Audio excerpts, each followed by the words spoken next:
ये वाकई एक तो बात खत्म हो गया, 9/11 का दौर खत्म हो गया, एक 20 साल की तारीख खत्म हो गई, अमेरिका की शिकस्त होगी। लेकिन अमेरिका का जो है वो जंग खत्म हुई है अफगान तालिबान के साथ। इस खित्ते से उनके मफादात हैं और इनका इनखला इस खित्ते से नहीं हुआ, खित्ते में मौजूद है स्ट्रेटेजिक लेवल पर, नंबर 1। दूसरी बात यह है कि तालिबान का वाकई बहुत बड़ा इम्तहान है।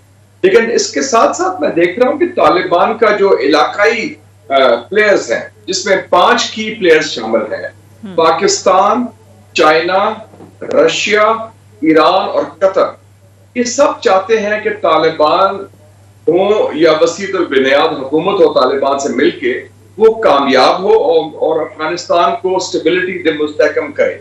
तो अगर इतना गुडविल है इस खित्ते में और इतनी बड़ी बड़ी कुव्वतों का स्टेक्स भी हैं, क्योंकि 40 साल की जंग के बाद वो चाहते हैं अमन भी आए।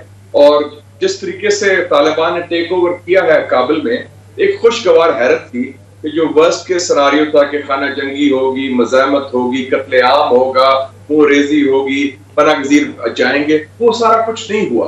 तो अभी तक तालिबान ने बातें भी अच्छी की हैं, इक़दाम भी ठीक किए हैं। अब इम्तिहान ये है कि वो हुकूमत कैसी बनाते हैं और उस हुकूमत की कबूलियत अफगान अवाम में कितनी होती है और इस खित्ते में और बैन अवी तौर पर कितनी होती है, और उसके बाद उनकी रिकग्निशन हो। तो देखते हैं नेक्स्ट 1 और 2 वीक्स में क्या होता है। अच्छा शाह साहब, पिछले चंद दिनों में ख़ास तौर पे 15 अगस्त के बाद जो कुछ हुआ वहाँ पे, बहुत सारे लोगों ने नेशनल इंटरनेशनल मीडिया में हमने बहुत कुछ देखा, लोगों ने आर्टिकल लिखे। पिछले हफ्ते आपने भी एक इंग्लिश अखबार के लिए आर्टिकल लिखा। मेरे ख्याल में जितने मैंने आर्टिकल पढ़े, इतना अच्छा आर्टिकल, इतना कॉम्प्रिहेंसिव आर्टिकल मैंने नहीं देखा जिसमें तारीख, जोग्राफिया, पॉलिटिक्स, एथनिसिटी कोई चीज़ ना आपने बताई और वे फॉरवर्ड ना बताया हो। तो जिसको वाकई कहते हैं ना, को दरिया को कूजे में बंद किया आपने, वो मैं बार बार उसको मैं पढ़ता हूँ, मुझे नई नई आइडियाज़ उसमें से मिलते हैं। पहली तो बात यह है कि बड़ा शानदार आर्टिकल आपका, शुक्रिया। दूसरी सर, मैं अब शुरू यहाँ से करूँगा। मुझे तो जिस तरह मैं देख रहा हूँ कि जिस तरीके से मंडे की रात को एक आखिरी सर्विसमैन अमरीकी जो है ना, वो कमांडर जाता है US 82 एयरबोर्न डिवीज़न का, वो बड़ी तस्वीर वायरल हुई है उसके जाने की। उसके बाद शाह साहब तालिबान का फातिहाना अंदाज में अपने रहनुमा की क़यादत में काबुल एयरपोर्ट पे जाना, आप इसको कैसे डिस्क्राइब करेंगे? दुनिया को क्या मैसेज है ये? और फिर ये सारे मामले को देखते हुए व्हाट लाइज अहेड, आप कैसे देखते हैं? देखिए जी, वो जो आपने पिक्चर का जिक्र किया, major general Chris Donahue, commanding officer of the 82nd airborne division, वो आखिरी बंदा था, सर झुका के, एक हाथ में बंदूक, थका हुआ, और फोटो जो आई लगता है कि किसी कोई गोस्टली फिगर है। बड़ा अजीब सा वो फिल्म का मंजर था, पता नहीं वो कैप्चर कैसे किया कि कोई रूह जैसे गोस्टली फिगर जा रही है और वो एक इंसान नहीं है असल में, और वो वाकई शिकस्त खुर्दा टच था उसमें, और वो आपने देख लिया। साथ साथ आपने तालिबान का जिक्र किया। एक और मैं ऐड कर लूं उसमें तो शाम साहब जो आपने जिक्र किया कि 30 को तो वो हुआ, क्रिस डोनाहू की जो फोटो दिखाई आपने, जो 31 को कल ट्यूसडे को सदर बाइडेन ने जो प्रेस कॉन्फ्रेंस की, जो आपने कहा ना उसके क्या मैसेज क्या, उस प्रेस कॉन्फ्रेंस में जो सबसे इंपॉर्टेंट बात होने की कि ये जो दौर था कि अमेरिका बराह रास्त मुदाखलत के जरिए, ताकत के जरिए जो हुकूमतों को तब्दील करता था, रजीम चेंज, और जो remaking of the map of Nations, वो दौर खत्म हो गया। ब्यूटीफुल। ये बड़ी इंपॉर्टेंट बात थी मेरे ख्याल में। इसका मतलब, इसका मैसेज सिर्फ अफगानिस्तान के लिए नहीं है, इसका मतलब है कि जो ओवरऑल मिडिल ईस्ट और मुस्लिम वर्ल्ड की सिक्योरिटी का था, जिसमें मैं समझता हूँ मशरिकी वस्ता के ममालिक आते हैं जो अमेरिका के हलीफ हैं, खासतौर पर Saudi Arabia, UAE, Qatar, Kuwait वगैरह, अब वो दौर भी खत्म हो गया कि यानी कि अमेरिका अब वो रोल अदा नहीं करेगा जो पिछले 50 साल से उन्होंने अदा किया था, कि जो मुदाखलत भी करते थे, हुकूमतों का दिफा भी करते थे, और इराक वॉर होगी, दूसरी जंगें होगी। तो वो दौर का जो खात्मे का ऐलान किया है वो बहुत अहम है, और वो जो मैसेज गया है अमेरिका के हलीफों को, मेरे ख्याल में वो खासा खौफ भी तारी हो जाएगा और खासे मुतज़ब्ज़ब में होंगे कि अब व्हाट नेक्स्ट। और इसके लिए चीन और रूस तो बड़ी ताकतें हैं, और पाकिस्तान जैसे ममालिक, और उसके अलावा ईरान और तुर्की के लिए भी एक नया मौका है कि इस नए इनिशिएटिव्स लें इस खित्ते में सिक्योरिटी के हवाले से।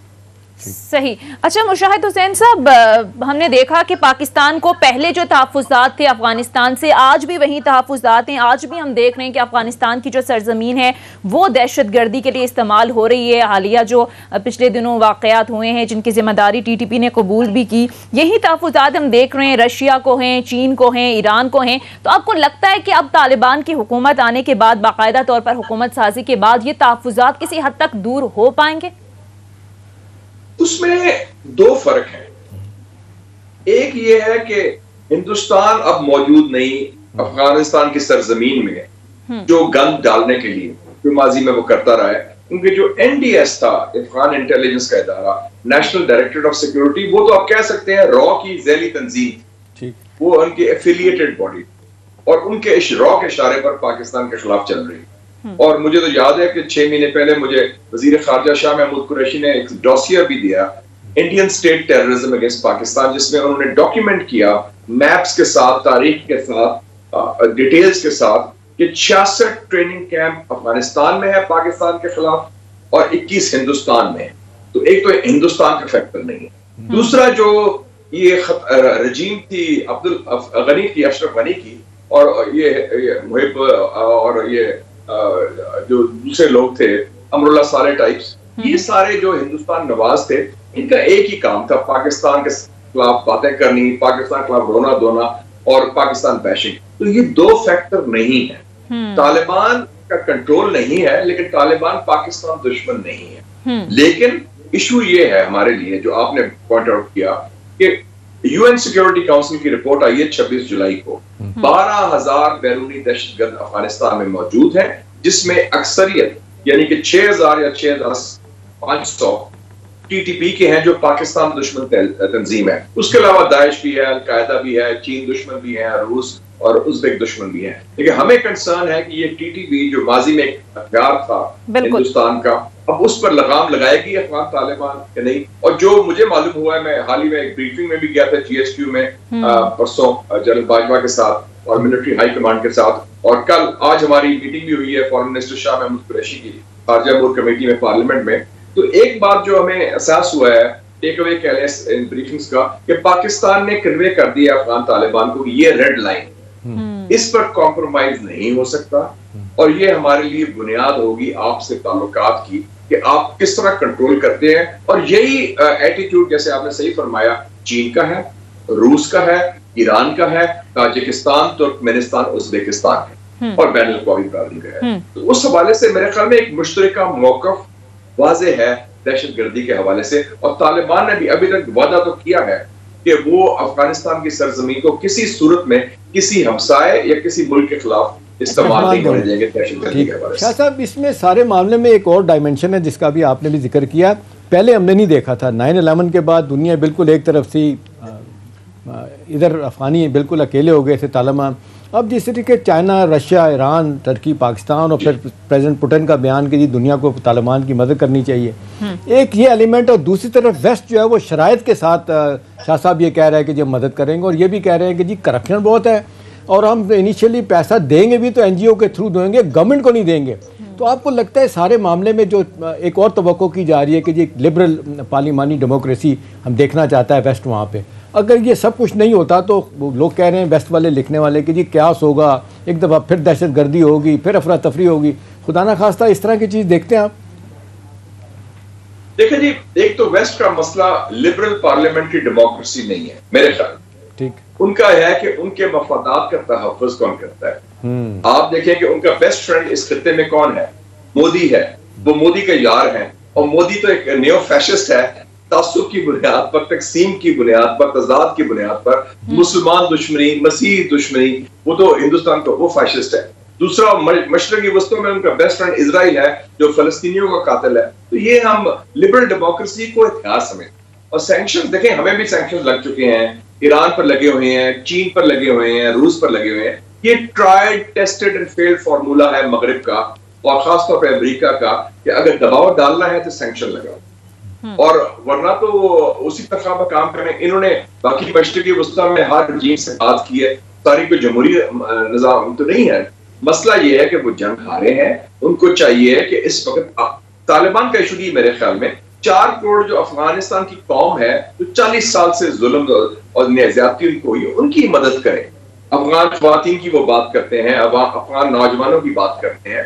इस वक्त अफगानिस्तान को जरूरत है मदद की, इन्वेस्टमेंट की, इमदाद की, पैसे की, और ताकि वो अपने पांव पर खड़ा हो। और मेरे ख्याल में हमें इनिशिएटिव लेना पड़ेगा इंटरनेशनल कंसोर्शियम का, चाइना, रशिया, कतर और वेस्ट को भी इन्वॉल्व करें कि आप अफगानिस्तान को मदद करें। वो तो किया पांचा करके चले गए, अभी जाने से पहले क्या किया जी? परसों उन्होंने काबुल में एक खानदान को उड़ा दिया दहशतगर्दी के नाम में, जिसमें 6 बच्चे मासूम भी शहीद हुए। तो ये बड़ा जुल्म और ज्यादती हुई है, और मेरे ख्याल में इसमें अगर हम स्टैंड लें तो ठीक रहेगा। पाकिस्तान की शाह साहब मुश्किलात लोग इस तरह देख रहे हैं कि आपने जिसका सैंक्शन का जिक्र किया, आपको याद होगा पहली अफगान वार जब ख़त्म हुई थी फ़ौरन ही प्रेसिडेंट अमेंडमेंट लग गई थी हम पे। अब भी वो स्केप गोटिंग वाला मामला कह रहे हैं, कुर्बानी का बकरा पाकिस्तान को बनाएंगे। उनके थिंक टैंक बाकी लोग शुरू हो गए जी, पाकिस्तान की वजह से मारे गए, शिकस्त हुई। आपको लगता है कि खुदा ना खास्ता ये इस तरह की चीज़ हम पे भी आएगी? बाकी मुल्क तो फिर जो हैं खित्ते के जो साथ खड़े हैं वो तो सह लेंगे। शाह साहब, हमारी बड़ी वनरेबिलिटीज़ हैं, पॉलिटिकल भी, डिफेंस तो चलें ठीक है कर लेंगे, इकोनॉमिक फ्रंट पे बहुत कुछ जो हमारा करने वाला है हम नहीं बर्दाश्त करते। FATF है, IMF है, वर्ल्ड बैंक है, बायलैटरल क्रेडिटर है। तो हमारे लिए खुदा ना खास्ता अगर इस तरह का सीन बनते हैं तो हाउ वुड वी सर्वाइव? मेरा नहीं ख्याल कि ये काम होगा। जो मेरा तज्जिया है इस वक्त तक कि मैंने जो अभी फॉलो किया मीडिया को और अमेरिकन थिंक टैंक्स को, मैं अमेरिका को वैसे भी क्लोजली फॉलो करता हूँ, मैं 3-4 साल वहां रहा भी हूँ एज ए स्टूडेंट वॉशिंगटन में। बेसिकली जो स्पीच की थी आपने देखा होगा बाइडेन की 16 अगस्त की, वो देख ले तो सरासर ब्लेम उन्होंने किया गनी पर जो भाग गया था पैसे के साथ, और अफगान आर्मी पर। और अभी मैं देख रहा हूं कि अब अफगानिस्तान एक बहुत बड़ा मसला बन गया है, डोमेस्टिक पॉलिटिकल इशू अमेरिकी सियासत में, और इस वक्त बाइडेन बैशिंग हो रही है, और वो सारा मलबा जो है ना पाकिस्तान पर नहीं गिर रहा, वो बाइडेन पर गिर रहा है, और फिर अशरफ गनी और उनकी करप्ट हुकूमत पर गिर रहा है, और उनका एक सियासी इशू बन गया। ट्रंप ने भी सबने ब्लेम किया, उसमें किसी ने पाकिस्तान को ब्लेम नहीं किया लीडर्स में, सिवाय एक कांग्रेसमैन ने, उसने कहा है, बाकी किसी ने नहीं कहा। और बाकी मेजर अखबारों में से एक ने सिर्फ अटैक किया पाकिस्तान को, वॉल स्ट्रीट जर्नल ने, बाकी उन्होंने नहीं किया, क्योंकि बाकियों को हकीकत पता है कि ये नहीं हुआ। हाँ, down the line Indian lobby भी होगी और कोशिश भी करेंगे। मेरे ख्याल में इस वक्त अमेरिका जो है, अब क्या उनकी सिचुएशन देखें, मुस्लिम वर्ल्ड में सऊदी अरेबिया उनके हाथ से निकल रहा है, पाकिस्तान वैसे ही अपनी ज़ात पॉलिसी है, तुर्की रूस से ताल्लुकात बना रहा है, मिस्र भी मॉस्को की तरफ देख रहा है, और कतर तुर्की की तरफ देख रहा है। तो अमेरिका के दोस्त बड़े कम है मुस्लिम दुनिया में, उनको पाकिस्तान की जरूरत भी है। आफ्टर ऑल इस खत्ते में भी ऑपरेट उन्होंने करना है। तो मेरा नहीं ख्याल कि जो 1990 में हुआ था, जैसे आपने सही फरमाया कि जाने के बाद उन्होंने पार्टिंग किक दी हमें प्रेसिडेंट अमेंडमेंट के जरिए, तो वो अब इस दफा नहीं होगा। इस दफा वो अमेरिका नहीं है जो 30 साल पहले सुपर डुपर पावर था, रोब दबदबा और बड़ा था। ये अब जरा कमजोर अमेरिका है और शिकस्त खुर्दा अमेरिका। ठीक है। अच्छा सर, आपने TTP के हवाले से तो बात की, जाहिर है पाकिस्तान की जानिब से भी एहतजाज किया गया और वहां से भी यकीन दहानियां करवाई जा रही हैं, लेकिन सर दाइश का जो मामला है ये कितना संजीदा मसला है? देखिए जी, इस वक्त जो UN रिपोर्ट के मुताबिक 3000 दाइश के लोग, अब मुझे नहीं पता कि वो किस तरीके से ये लोग सीरिया से अफगानिस्तान पहुंच गए। कारजाई साहब ने तो कोई कंस्पिरेसी थियरी भी दी कि इनको ट्रांसपोर्ट प्लेन्स में लाया गया या हेलीकॉप्टर्स में, मैं उसके पीछे नहीं जाता, लेकिन ये 3000 जो दाइश के लोग हैं, ये मुश्तरका दुश्मन है तालिबान के, अमेरिका के, पाकिस्तान, चीन, रूस, ईरान, वस्ती एशिया, इस पर एक कॉमन बेसिस। और आप ये भी देखें कि एक है chief of defence staff sir Nicholas Carter, जो ब्रिटिश आर्मी के कमांड चीफ है, और जो जनरल बाजवा के बड़े यार भी, और आते रहते हैं, दोनों इकट्ठे भी गए थे, आपको याद है पिछले महीने अशरफ गनी को मिलने के लिए। उन्होंने क्या इंटरव्यू दिया, उन्होंने कहा कि हमें तालिबान से ताउन करना चाहिए, और ये नए तालिबान है, ये वो पुराने तालिबान नहीं रहे। तो मेरे ख्याल में इस वक्त वेस्ट को भी मैं नहीं समझता कि एक मोनोलिथिक यूनाइटेड फोकस है।